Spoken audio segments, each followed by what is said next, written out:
Hmm. Mhm. Um, Hi, Coach. Hey, coach. What's good, man? Life's good. It's almost the end of 2020. Mm, mm. So, 2020 was a struggle and a good thing at the same time. I don't know how it's possible, but it was. right. Do you think, like, if you look back on 2020 and you look forward to 2021, what did you see this year? What do you see going forward for next year? Oof, that's a tough question. I mean, a lot. I mean, I think personally, I think I saw, just the ability to make things happen regardless of the circumstances. To to kind of push through some challenging situations, some conflicts, some direct conflicts, Mhm. in communities that I'm part of, where it wasn't even as if it was just something going on that I was a witness to or an audience to, but it was something that I was basically in the middle of. Um, and coming out on the other side of that and realizing, one, the ability to get through that stuff and to do it in a compassionate way, and do it in a way where, despite the disagreement, you can still find a way to try to be a human being about it, you know, which I think is, just given where we are in the world, people don't seem to want to treat each other like people. They want to, vilify and tear each other down, as opposed to, come to the what common ground there is to deal with the situation at hand. And I think that's hard for a lot of people to do. I think it also, like, personally, it just feels like the world, you'll, I guess, yeah, I think you'll appreciate, this world showed its ass a little bit this year, Mhm. Mhm. you know. Um, and so it makes me really think a lot about, you know, where in the world I feel safe and where in the world I don't feel safe, and where in the world I'll go and won't go, um, under certain circumstances, and thinking, even bigger, just think about the safety of my family and the safety of my friends as a result of that same situation, and the people who I know who haven't dealt with those things, now seeing those things and being more tuned into those things, or being tuned in at all to those things.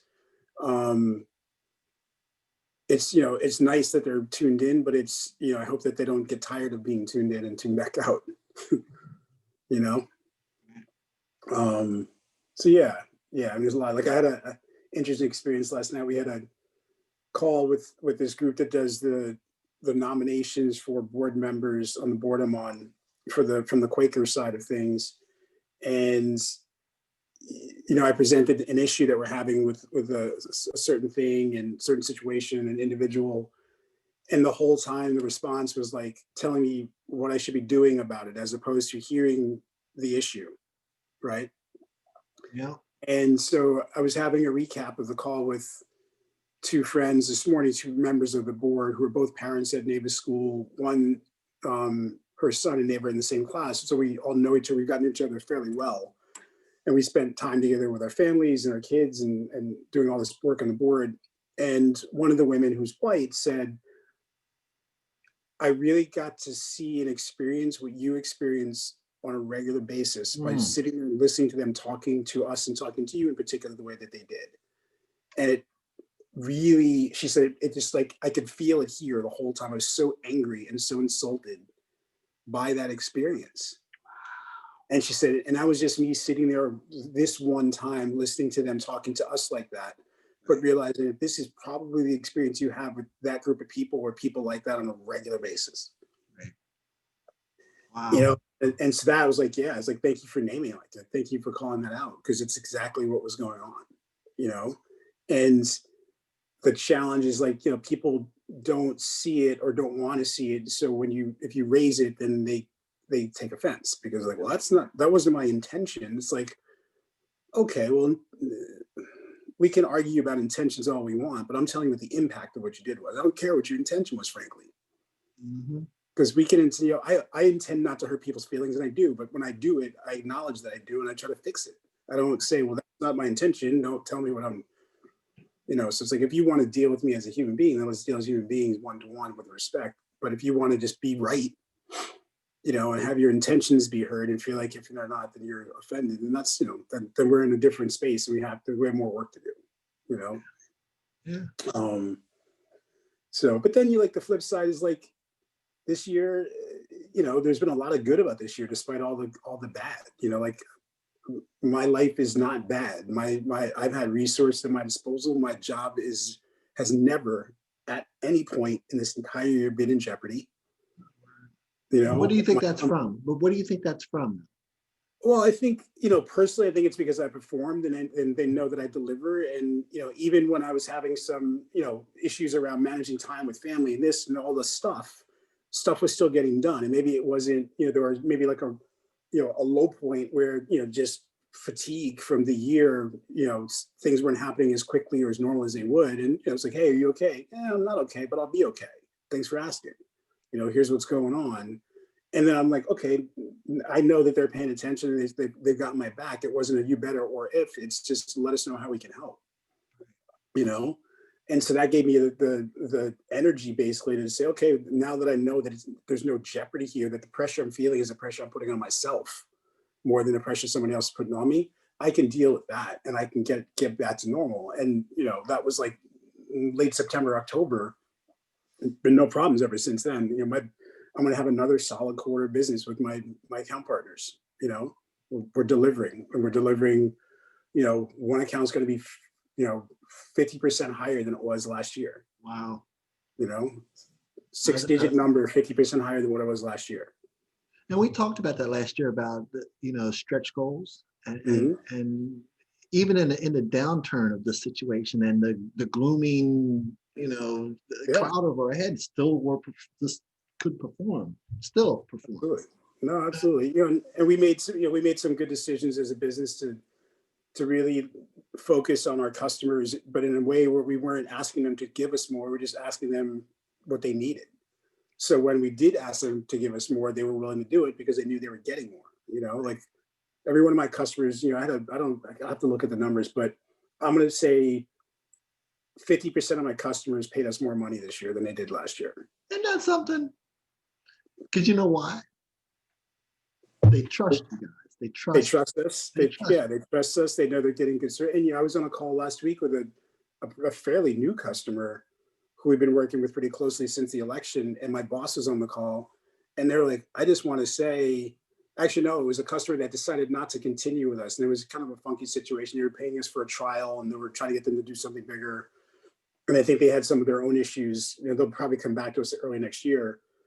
But even though they were saying we're not going to continue the relationship right now, the lead guy basically said every bit of effort that Ed and his team put on this project was, prove to us how much value we can get from you. And this is not us not liking what we got from you. It's just us having to make some other strategic decisions. But he said it a couple times, directly to my boss, like the work they did was top notch. It was absolutely top notch. There you go. So it's like, and again, like the company stepped up in a lot of ways this year to support us being, working from home, working dispersed, the people who don't have families on their own, the people who do have families and have kids and have to deal with that mess, like there's been so much effort to support people when all this racial justice stuff started happening. They really stepped up to have conversations about it and make sure people got seen and got heard. So it made it easy to go to bat every day for the company because the company had your back. It's like, oh, I got to go spend a bunch of hours on calls and deal with customers. Fine, I'll do it because I know that they're going to take care of me because I'm taking care of the business. So, that's been good. And then like having all this time with family, especially with Neva and Adrian, like just being together and being safe and being healthy, and with my mother-in-law, it's been really great. Like it kind of reminds me back when I wasn't working in 2013 and Neva was 2 and got to spend all this time with her and like seeing her as a little toddler doing all her stuff. And now she's, 9 and being around her all the time now is like, it's a whole different level, but it's just such a, like an unusual gift to be able to spend that much time with your kid. Oh, wow. Yeah, it's special. It's a special, and like really have this style of it. And our thing is, is riding our bikes and riding our skateboards and playing music. Like those are things we do, you know, and it's indisputable. It's like, you know, I don't go skateboarding without her. Like, that's not a thing, you know. It's like, hey, I'm gonna go by myself. You can't go by yourself. We go together. Oh, you're right. Okay. When can you go? Let's figure out how we're gonna do this together. It's like, it's our thing. Yeah. You know. And whether that's our thing forever or it's just our thing for a couple of years, you know, like we've established that she and I always have a thing that we do, that, you know, mama doesn't do it with us. It's just us. It's our thing. We go do it.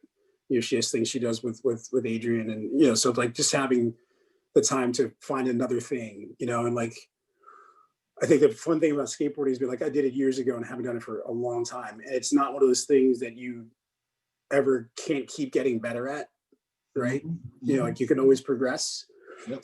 And the fun part has been kind of restarting it and starting it with her and watching, like, pushing each other a little bit. It's like, oh, can you do that? I can do that. Oh, how do you do that? Let me show you how to do that. And encouraging each other, like, you know, okay, come on, you can do that. You can go to that little higher step. You can, you know, go up to the higher ramp. You can do that.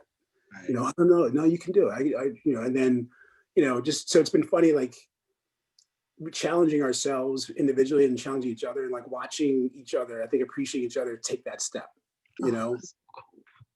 You know, that's been like, you know, being able to, she's taught me some things about how she's able to do certain things on her skateboard that I can't do as well. She's like, oh no, here's how you do it. Let me show you, you know, and then she'll do Coach David, and she's like, what do you think you did wrong there? What should you fix? You know, so yes. I need a overspill pen and pencil. Can't find any upstairs. I don't think I have one. Pencil. Thanks. Bird. It's a bird. So yeah, I mean, like, it's, and I was saying this to Adrian today, like, I feel like I have so much stuff to process about this year. And I'm, you know, looking forward to, like, having nothing to do next week so I can do some of that.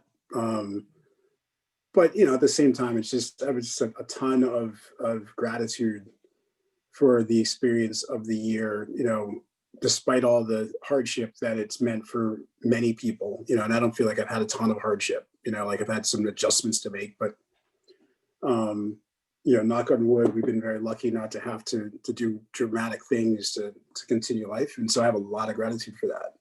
Right. You know, and it puts all the challenges in perspective, because it's like, okay, none of that stuff killed me. You Right. know, Right. it's all stuff I managed through, and I'll manage through if it happens again, and I'll have the experience of managing through it. So, you know, whatever the different situations are, I'll know what to do. But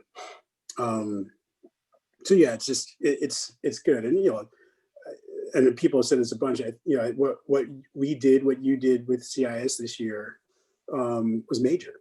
You know, it's like, it was a way to keep people motivated, to keep people connected to something, to a community, that even if they had family, it was just, you know, because we're all inside, it's hard to just be inside with your family all the time. You still need that external connection, you know, and having that virtually made a big difference, you know.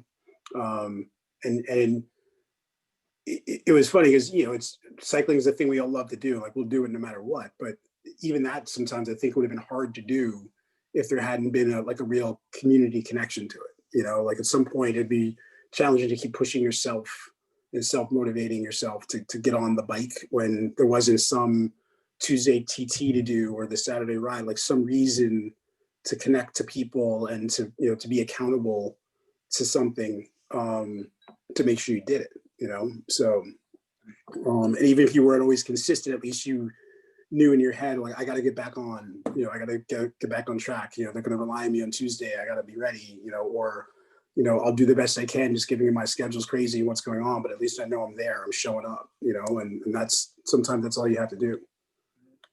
So let me ask you, who is Coach Ed? Who is he? Gosh, who am I? I mean, you know, as like the thing I am, or the things I am, I'm a father, I'm a husband, I'm a cyclist, obviously. I'm a musician, you know, fairly amateur, but still I can play a little bit of a tune here and there.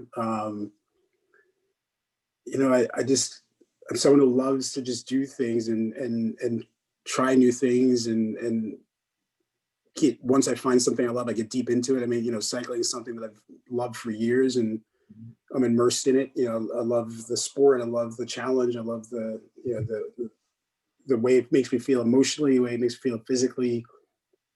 I love that it's always about community as well, and the different communities and people I've met through cycling have been a big part of of kind of who I am and what I do and how I identify. I love music. I love just gathering knowledge and learning about things and sharing knowledge, and and just being a part of the like the experience that life gives us.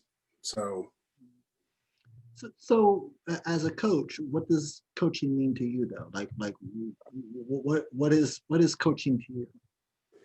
yeah, I mean, coaching to me, it's funny. I don't feel like coaching to me has ever been a case of me, being an expert and and showing people how to do it, because I'm the one that knows more than anybody else. Coaching to me has always been an exchange of information, exchange of knowledge, and exchange of experience. Like as a coach, I've always felt as a coach, as a manager, in professional settings, as a mentor, professional and non-professional, that it was always a possibility or an opportunity to share experience and knowledge and wisdom and information, but to also to gain the same and to learn, and I think as a coach, you're only as good a coach as you can, or have the ability to teach what you know and to make sure that it's effective.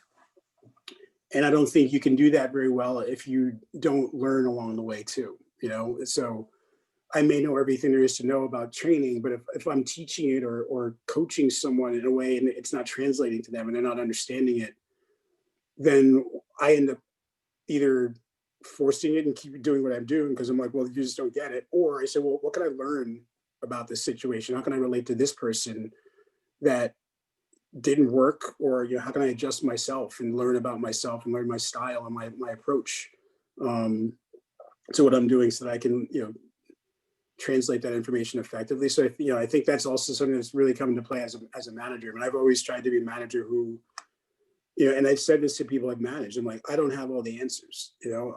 I'm the leader, but I'm not necessarily always going to be the one who knows everything and knows what to do. And I'm open to anybody on the team who has an idea or has an opinion or has a thought, or has a suggestion about how to do things better, to bring that to me, to the team, and let's figure out if that makes sense. And I have no pride in ownership in things getting done. If things get done, I don't care who came up with the idea, and if that person is really junior or really inexperienced but has a great idea and just needs guidance and support to get it there, then that's my job as the coach and the leaders, to make sure that they have the opportunity to make that thing work. And if that person is experienced and doesn't need a ton of guidance and knowledge and just needs the path to be open, then that's my job as the leader or the coach, to open that path. But if it's a case where the person or the team needs me to actually guide them along and do some of that for them or help them in some way, then I'll find the ways to do that. So that I'm not doing it for them, but that I'm enabling to do it for themselves, and correcting and guiding and pushing and encouraging, and reinforcing, but always wanting to not do it for someone. I'm going to do that with Neva. I don't do things for her. I on some level I do. She's a child, but she's at a point now at 9 that she can do a lot for herself. And so I don't do things for her. I say, well, what do you think we should do? What do you think you should do? What's your suggestion?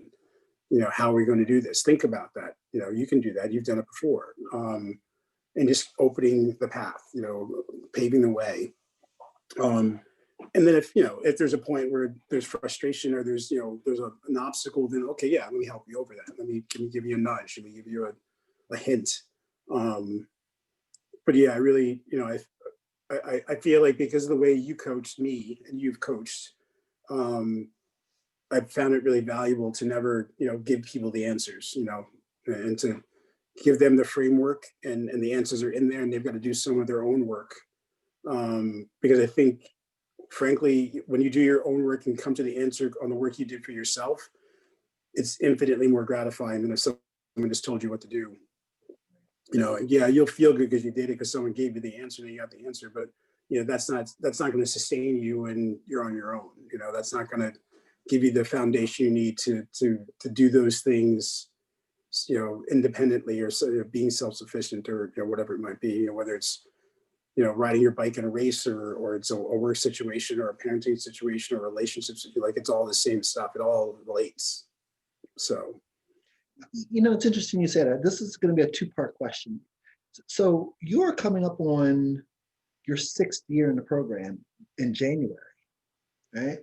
mhm. So from your experience of what you've accomplished from that point till now, and what you just shared in not giving people the answers, how do you see this transferring over into this role of development coaching in this next level of what we're talking about? Well, what do you, how do you see this correlation? What's the correlation between the two? You can share that.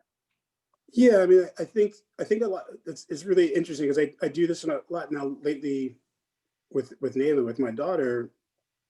You know, like around math, we have a lot of conversations around math. I'm really um, really focused on making sure that she, as a young girl, as a female of color, knows that she is a good mathematician. You know, that there's all these issues with girls and children of color around math. You know, and that early on, every kid is good at math, and then suddenly things happen and society happens, and you know, suddenly girls aren't as good as math for whatever reason, because that's not what girls do. You know, so I don't let her think that she can't do anything. She can do whatever she wants, you know? And so our conversations around math are similar to my conversations I would have with members, CIS members, where they have a foundation, you know, and especially people who've been in the program a couple of years, they have a foundation.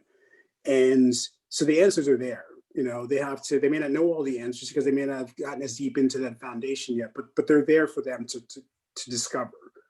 And they have enough of a foundation to do their own work to begin to get those answers, you know. And it's a matter of, you know, don't look for the instant gratification. You know, if you just want me to give you the answer, I can do that, but then, you know, what are you really gaining from that other than knowing how to get from point A to point B?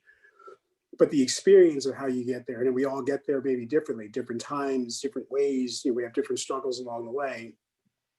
I think that becomes sustainable. It creates a level of sustainability in the program, because, you know, I remember my first conversations with you about the program when it's like, you know, why am I doing these easy bike rides? What's with these easy trainer rides? You know, what's this all about?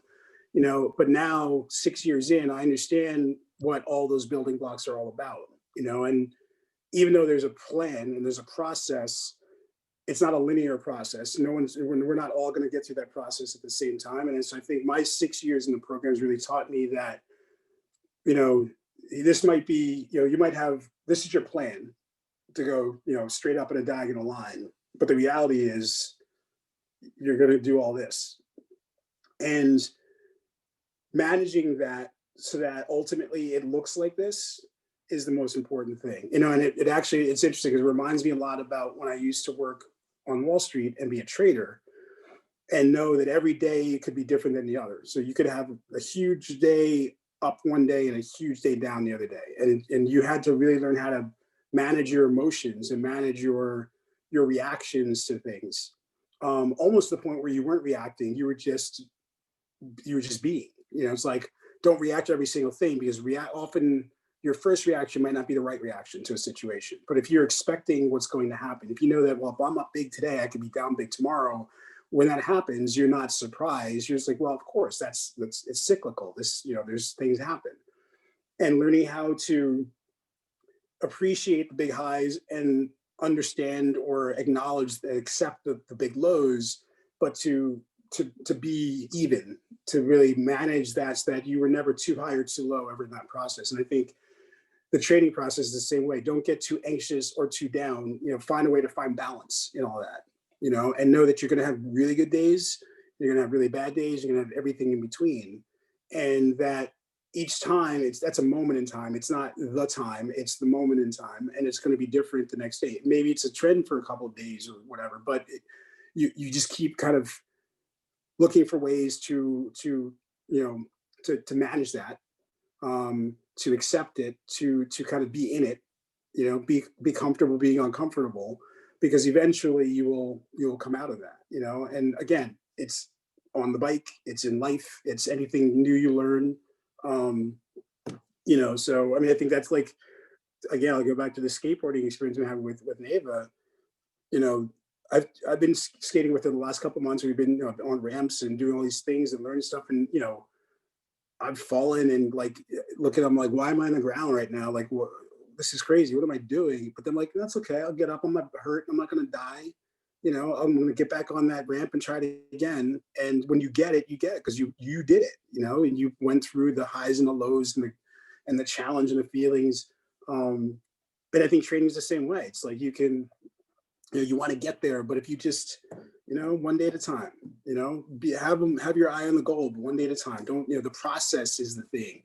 It's the process. The result is the result. It's going to be what it's going to be. You could do everything right and not get the right result. So don't be hanging your hat on the result. But if you go through the right process, and if you have a repeatable, stable process, and you're learning from the process as you go, to me, that personally is what's more gratifying, and the result will be the result, and I'm not always going to win. I'm not always going to be at the front of the race. I'm not always going to close that deal. I'm not always going to, make that thing happen. And that's okay. That's, that's how life goes. But if I know that I'm focused on how I got there, and I'm learning from that, and I'm making corrections, and I'm learning each time I do something different, and I'm pushing myself in various ways, that's really what feels better to me, being able to look back at, like, I did that, I came from here to here, and it's still better than where I was, even if it's not the exact thing I wanted.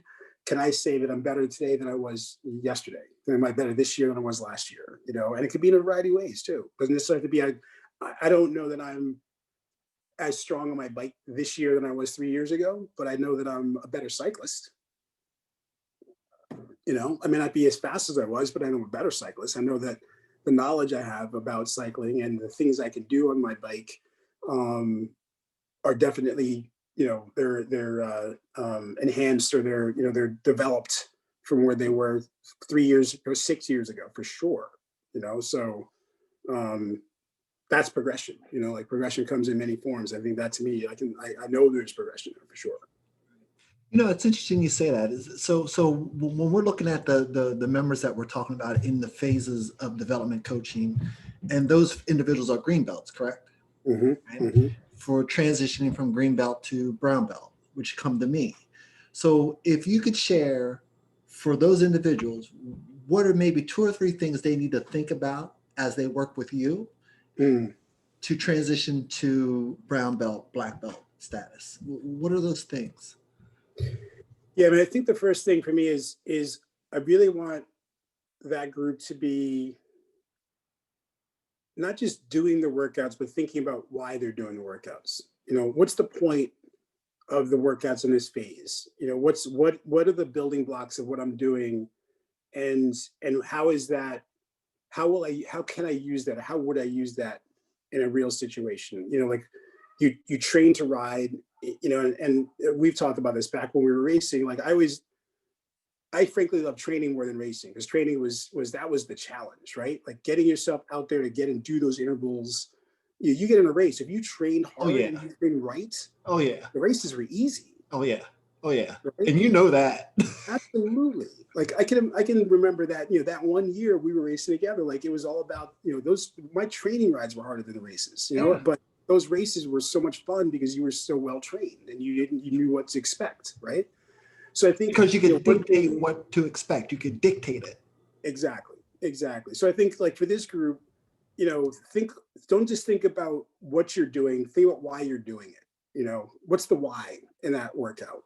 And then as you go through the process, and as you get to next season and you're out on the road, you'll begin to remember, oh, that's this workout, that's the power up, or that's the this, or that's the that. And you'll know you can do it because you did it repeatedly over the winter and through the early spring.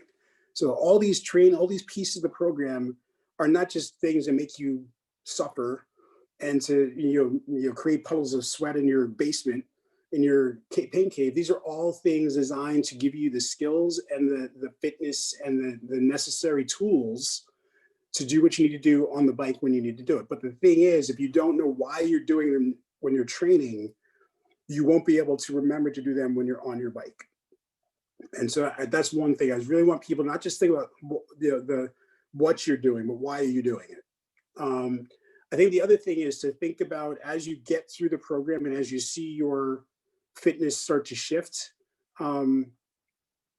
be self-critical a bit about how you can, even though you're making gains, how could you be better? You know, kind of take a look at your workouts and assess them. You know, take a quick look. You know, how flat was my power curve? You know, how flat was my my heart rate? How did I see spikes and did I control those? How consistent was my cadence? You know, in a workout. Really go back and kind of you know, evaluate your workouts a bit, because again, that'll give you those answers again of, you know, how can I make it better? How can I, you know, 1% better, 2% better? How can I just make this one little tweak that will in the end will translate from here to your physiology. And so then when you need that tool, when you need that extra bit of cadence or that extra bit of power, or you need to manage your heart rate in a given point in a given ride, you know you can do it because it's built in. It's wired, it's coded into your system, basically. It becomes part of the DNA. It becomes part of your DNA. Exactly. And then I think the third thing I would say is be kind to yourself through the process. You know, like give yourself some slack sometimes in the process. Don't beat yourself up if you miss a workout. Don't beat yourself up if your workout is crappy. Definitely don't beat yourself up if you're watching other people who are at your level, but are seemingly ahead of you. Because we're all on different paths. We're all on different parts. You know, we're together, but we're doing our own thing at the same time. So don't let those things distract you from what you're trying to do. Don't, you know, train with purpose. Train with the purpose of what you're doing. Don't try to train with other people's purpose. So I think those are three things that at this level you should start to really be thinking about that. You know, and how do I make sure that I'm doing what I need to do as an individual for my program, while also taking advantage of the collective group, you know, because this group has enough knowledge to be able to share with each other, and they have enough experience to be able to share with each other. And frankly, they have enough knowledge and experience to start sharing to folks below them and maybe even above them too, you know? And so, you know, those three things I think will give you the confidence to then to help others and to share information and to be involved in the conversation about what training is, and to feel confident that, you know, that you're part of that conversation and you're a valued part of the conversation, you know? And I think that's the one thing I've always appreciated about CIS, especially now as we've gotten bigger, is that it's never been, even when the rides are the A and the B's and the C's, those rides are separate. And I think that's important for that to happen for development purposes. But as a group of people, when we're talking about what we do, it doesn't matter who you are, what level you're at, you know, because some new person might have a particular experience as they're rolling into the program that we either forgot because it's been so long or we never had. And now as an A rider, you might say, wow, I never thought about it that way. That's interesting. Thanks for sharing that. You know, and now you've got a new frame of reference for what it feels like for other folks. And you might then say, well, as a person who's been through it, here's what I did. It wasn't the same experience, but this might help you too, you know? And so it's just, again, that, you know, being connected that way is huge. So I think those are, you know, those three things. So, you know, the why of what you're doing, you know, be kind to yourself in the process, all the way through the process.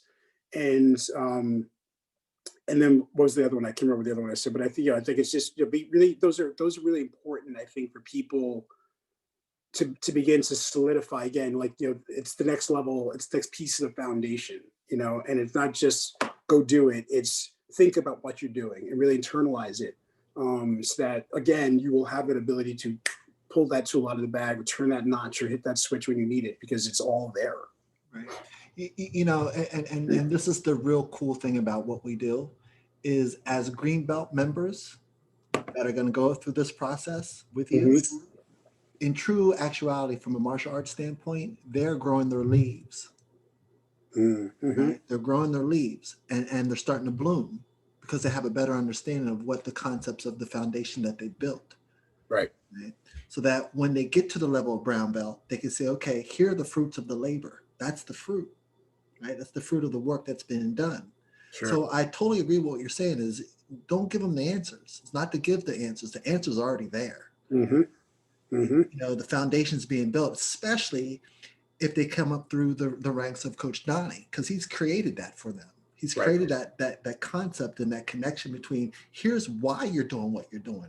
Here's the support and the improvement components of what you need to do and why these workouts make sense for you at this point. So then when you come in, you're given, okay, here's what I know you've already learned.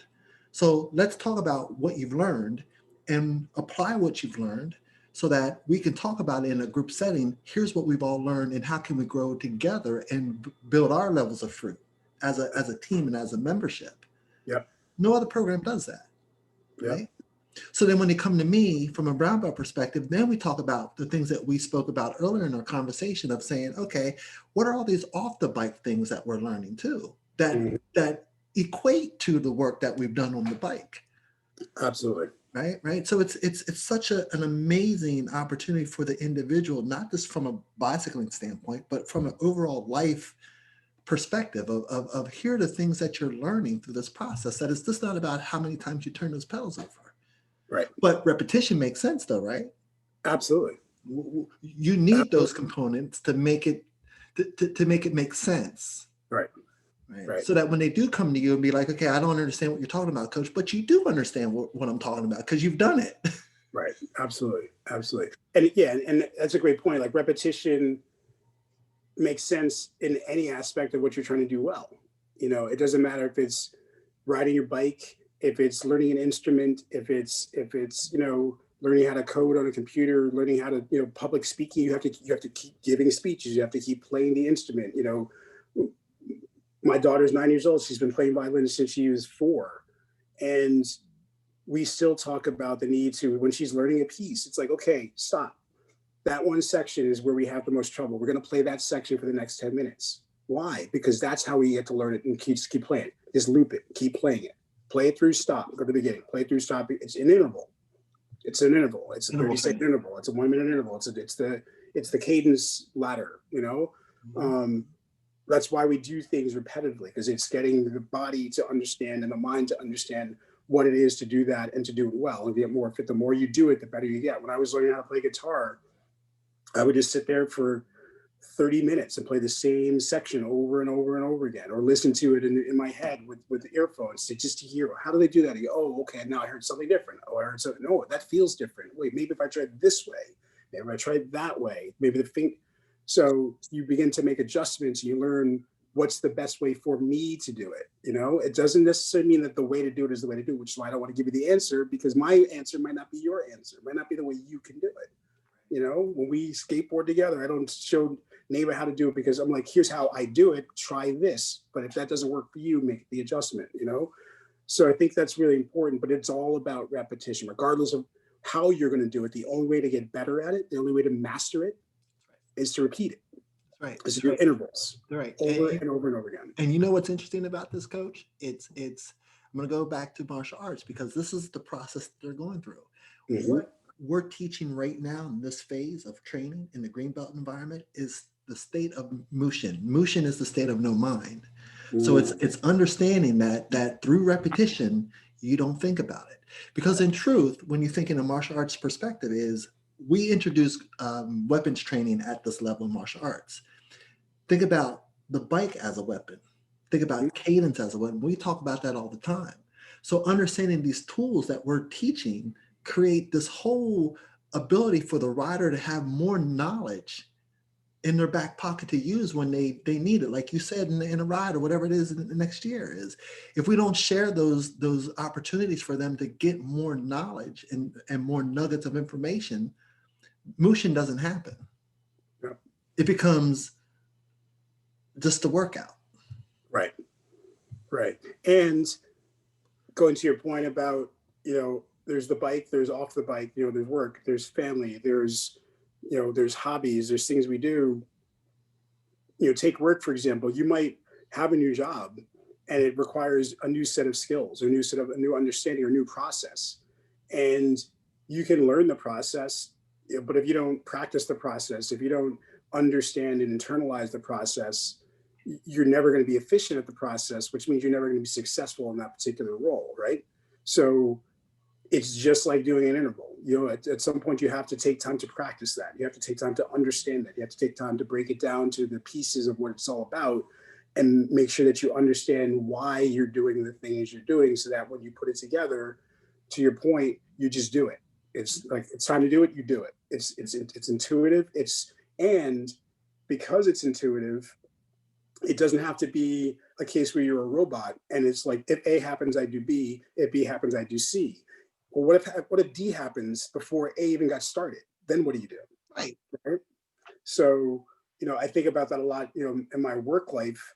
I'll have a call set up with a customer, and we're going to be on a 45-minute call on Zoom, and I've got a plan, I've got an agenda, and I'm like, okay, we're going to talk about this, and maybe I have a deck that we're going to present, and we've got everything set, and then all of a sudden we get on the call, and the customer's like, I want to actually talk about something that just came up. Well, what am I going to do? Say, well, no, we have this agenda. Sorry, we're not talking about the day. It's like, okay, let's talk about it. But I know that I'm prepared to have that conversation because I am always ready for the range of things that could happen on those calls. And I've done the work. I've done the repetitive work.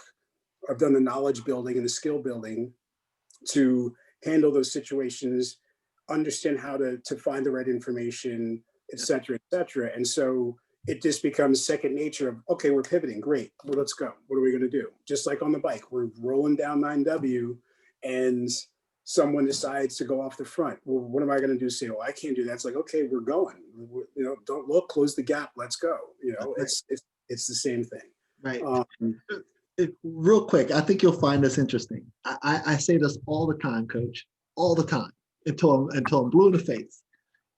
At your level, at this level, and green belt and higher level, do not think of this literally all the time. Mm-hmm.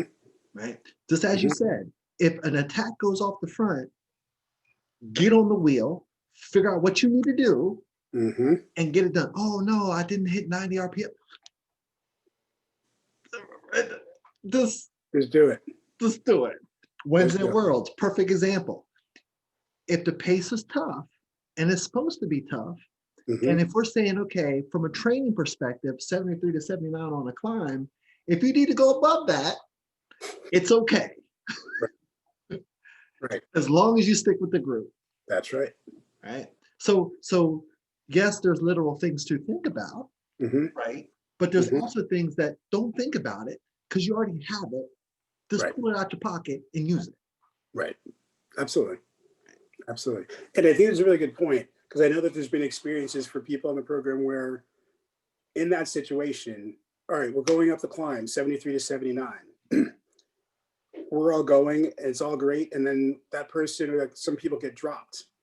And then they're like, well, I did what you said. I was doing 73 to 79. And it's like, okay, I understand that. However, if that wasn't working, what do you do? Do you keep doing a thing that's not working, or do you try something else to make sure you stay with the group? And I think what ends up happening in those cases is they get, to your point, they get so stuck on to do this thing that they start frustrating themselves because, like, well, I'm doing what you said and it's not working. It's like, okay, well, then let's have a conversation about that. Maybe we should try something different. Maybe we have to work back to work forward. Maybe we have to not do that and rebuild that. What's challenging about that? That's not enabling you to do it. And when you're in that situation, what's more important? Getting up over that hill with the group and surviving that, and then evaluating that later on, or sticking with what you were told to do and not being successful. Like, as a manager, again, I'll go back to being a manager. And I know my manager right now would tell me this in a heartbeat. If I'm doing something that's not working, but it was what I was told to do and it's not working, I'm in trouble because I didn't think about, well, how can I make it work? Because that's the only thing, right? In the end, getting over that hill is important. Getting that deal done or that project done is important. So if the thing you're doing is not making that happen, think of what you need to do to make it happen, and then go back and think about, okay, well, this is what I was supposed to do, and that wasn't working, but I did this and it did work. Okay, so now I at least have an answer to that question, but I really want to understand why the thing I was told to do didn't work. Let me go back and have some conversation with the coaches about that, because maybe it is just an adjustment. Maybe it's more work needs to be done at that level. Maybe it's Maybe riding it's up the just the hill. position. Maybe it's just the position thing. Maybe it's position, exactly. Maybe it's, you haven't quite done the work in the earlier phase to support the needed effort there, but that's fine. Now you have that answer. You evaluated that, and you can go and you can find a way to put that work in there too. So, I think it's important to, pay attention to details, you always say, but don't get so narrow focus and tunnel vision of detail that again, you become robotic. And you're like, well, I just did the thing you're telling me to do. It's like, well, no, that's not real life. All these things we're telling you to do are tools that will help you do things you want to do to achieve the goals you want to achieve. But if you just do that thing and don't ever waver because the situation changed, there's often going to be times you're going to be frustrated because that thing was not the right thing to do at that time. Right. I think the beauty, and I think this kind of caps it out pretty much. This program becomes very unique in a way, especially at the levels that we're talking about in the Green Belt and above, that it's structured, but it's customized, right? Because the structure is what it is, but the customization of here's how I apply what I've learned in a situation, when a given situation becomes customized in the structured approach, if that makes any sense.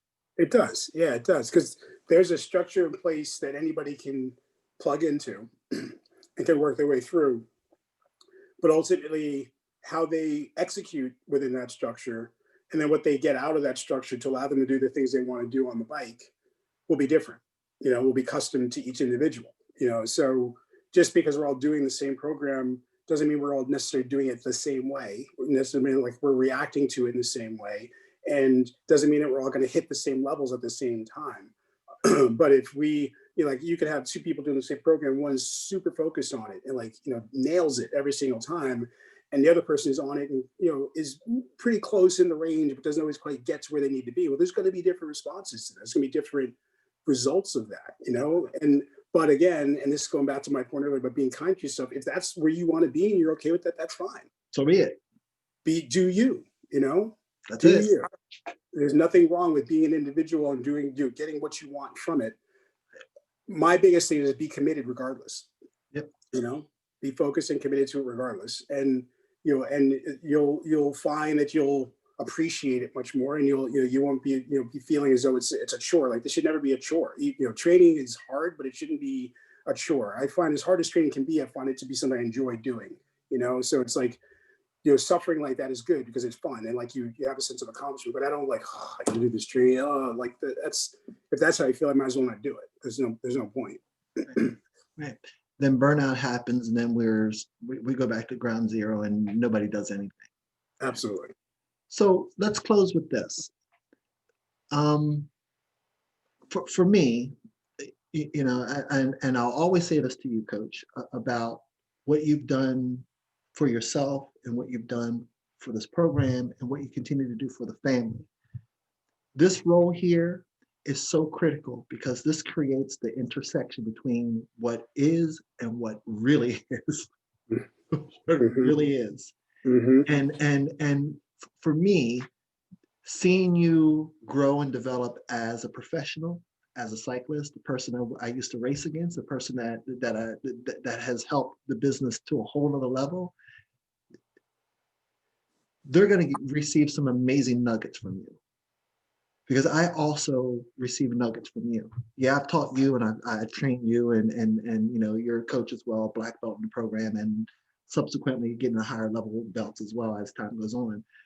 But the things that you say and how clear you are, and the things that you believe, and the approaches that you strive forward to, are going to be so beneficial for these members on and off the bicycle. So I appreciate you, and I thank you for your stick-to-itiveness and your ability to be intentional. So those are my thoughts.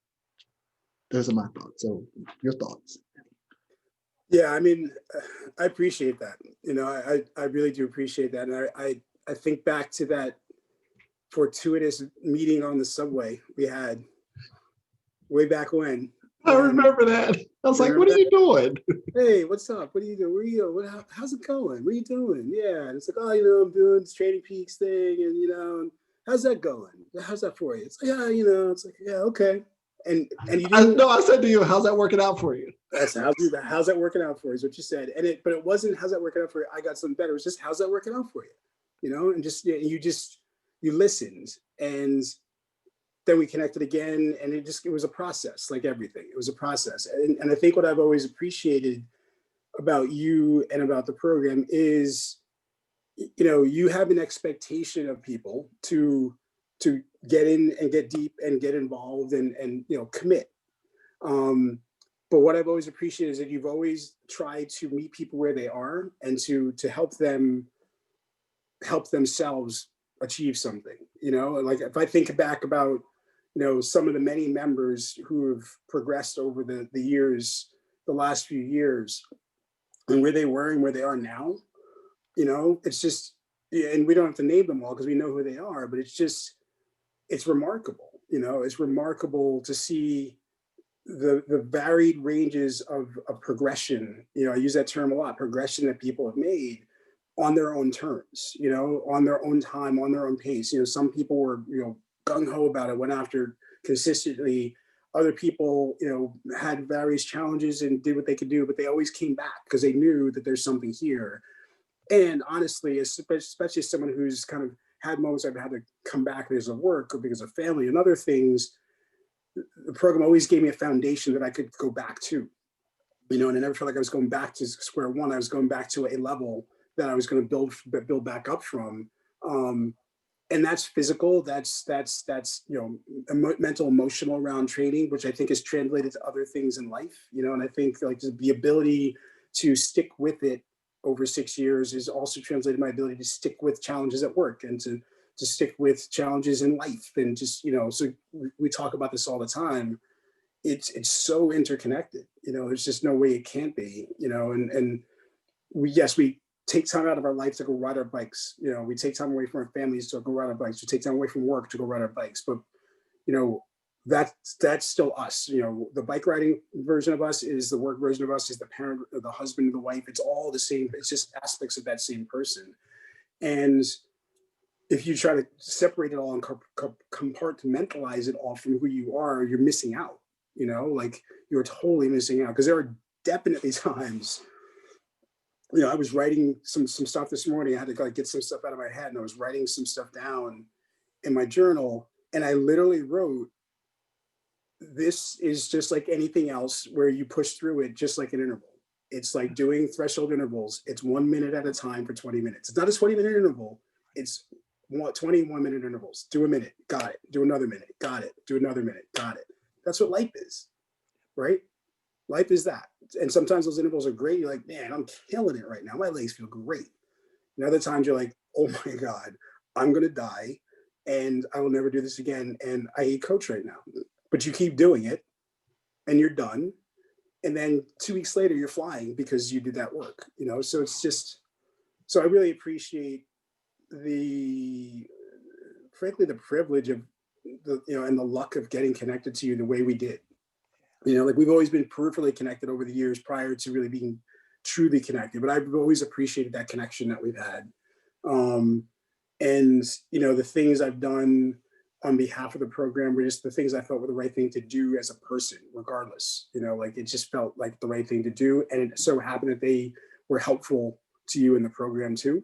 But I just did it because it just felt like, for me, that's what I need to be doing. That's what I'm being called to do at this moment. And I'll just do that. And if it works, it works. If it doesn't, it doesn't. But that's what I need to be doing right now. That's what I want to be. So I'm just happy to still be part of the program. I'm happy to, to share whatever bit of knowledge I do have, but also facilitate the transfer and the sharing of knowledge amongst this group. Because I think that's really my goal as the coach. So I don't want to tell you what I think. I really want to hear what you think and make sure that other people hear what you think and help other people understand what you think so that we can all learn together. That's what it's all about. So that's it. That's it. Awesome. And the members will appreciate this.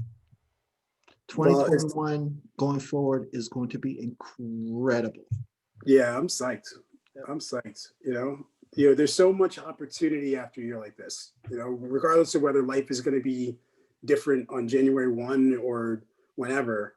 There's just so much opportunity to take advantage of the challenges we've been presented, and it doesn't have to be big. You just think about how you can take advantage of the challenges presented, and make little bits of progression. If you're looking to make big bits, great, but little bits of progression every day is better than nothing, and it all adds up. So Awesome. thank you, Coach Ed. Appreciate thank you very much, Coach. Yep. Pleasure. Yep. Absolutely.